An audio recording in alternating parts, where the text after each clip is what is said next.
Hello everyone, here's a Mitsubishi generator, MGE 4000. I'm pulling this out to do some carburetor work, or what I believe to be carburetor work because of how it's running. It will not run if the choke isn't on, and it will just kind of die out. Now this does kind of auto choke whenever you start it up. It'll kind of close the choke a little bit and it'll start up like that, but then it'll just kind of die out.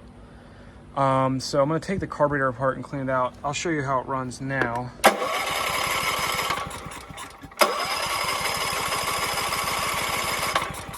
Oh, maybe it won't run. Turn the choke. And even that, it still doesn't run well. I'll put auto idle off.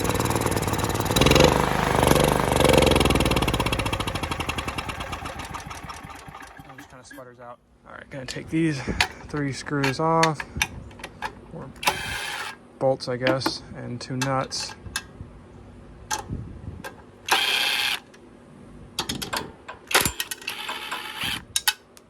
There we go. Close that, and then I think the carburetor should just slide off. Yep. Take off that fuel line there, and then there's a linkage for the throttle. I think I'm gonna have to unscrew something for the choke here. Okay, I got the carburetor off.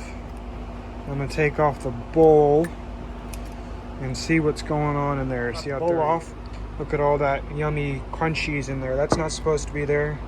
This thing's real dirty. So I'm going to try and just clean everything up. I got some carb cleaner. Take apart the float there and take the little pin thing out of the jet.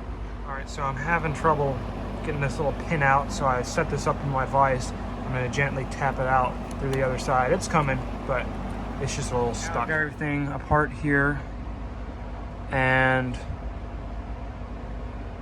going to clean everything off with a brush and some carburetor cleaner, and maybe some gasoline too if I need. Spray some carburetor cleaner in this, brush it out, and then I'm gonna use an air compressor to just blow everything, get some pressure through there and blow any particulates in there. All right, carburetor's cleaned, at least the inside is. Still a little dirty on the outside, but we're not gonna worry about that. So I'm gonna put it back together and see if it runs better. All right, I got it back together. Let's see if it runs better now. Open up the pepcock, forgot about that. You know what I'm thinking about? The gas in there is probably pretty old. Let me try and put in some new stuff, because I feel like that's probably going to make it a lot easier. All right, so this is with auto idle on now. And after everything's put back together, I put a little bit of new gas in there. For whatever reason, whenever I start it up, it likes to flip itself to where I have the choke on, but then I can just flip it off and it runs fine. I don't know why it's doing that, but it is. But now I'll show you. See, it flips the choke on. So then you flip it off. With the auto idle on, it runs fine now. It's not sputtering out anymore.